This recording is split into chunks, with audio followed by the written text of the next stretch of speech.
How many sessions do clients typically have with therapeutic coaching? So the simple answer to the question is it depends. Depends upon a few different variables. However, therapeutic coaching is typically a brief therapeutic intervention. So it is not something where people have weekly sessions for an indefinite amount of time.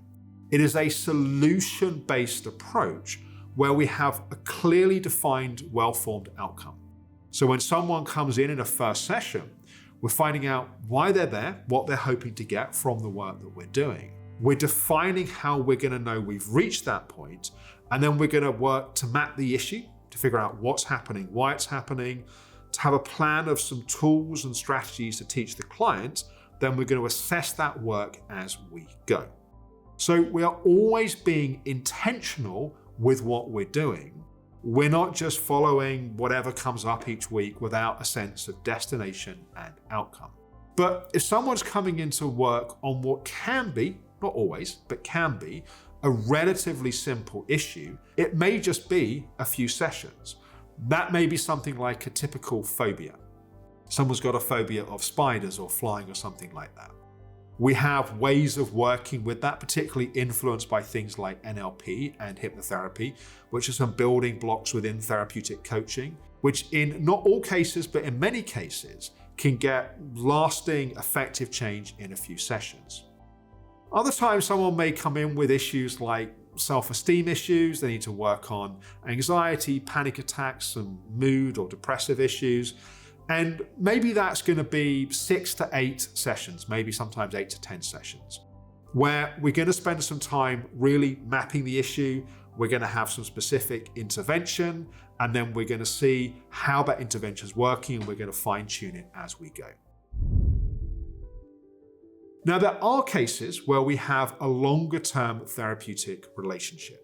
That may be when there's a much more complex issue, sometimes, not always, with complex chronic illnesses. We may need to have support over a longer period. That's often, by the way, because there are different stages to that healing process.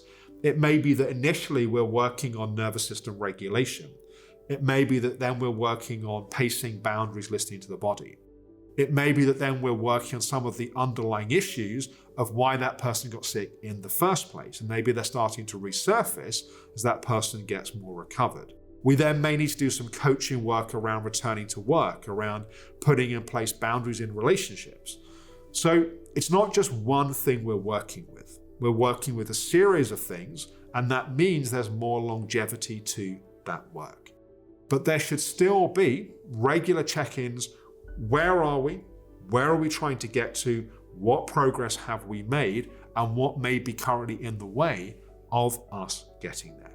This is one of the fundamental differences between therapeutic coaching, a solution-based coaching methodology, taking key principles from the psychotherapeutic approach, and mainstream psychotherapy or counselling, where you just have ongoing sessions without any real necessarily defined destination of how you know you've reached where you're trying to get to.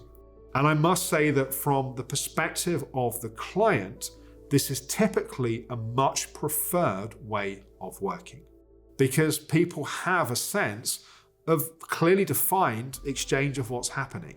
People commit to a certain number of sessions, they can see how they're doing, there may be more sessions, but again, there's clarity around that. And personally, I think this is really important in therapeutic work. If we want to bring effective therapeutic work to a lot more people, there does need to be a certain accountability for practitioners and a focus towards actually delivering tangible, effective results. If you'd like to learn more about how to train to become a therapeutic coach, you can go to therapeuticcoaching.com, where you can sign up for a free webinar, which will walk you through the history behind therapeutic coaching, what are some of the key ingredients of the approach, and how can you train to become a practitioner. At therapeuticcoaching.com, you can also book a free discovery call to talk to one of our team to explore if this is the training for you. I hope that's been helpful. Thank you for watching.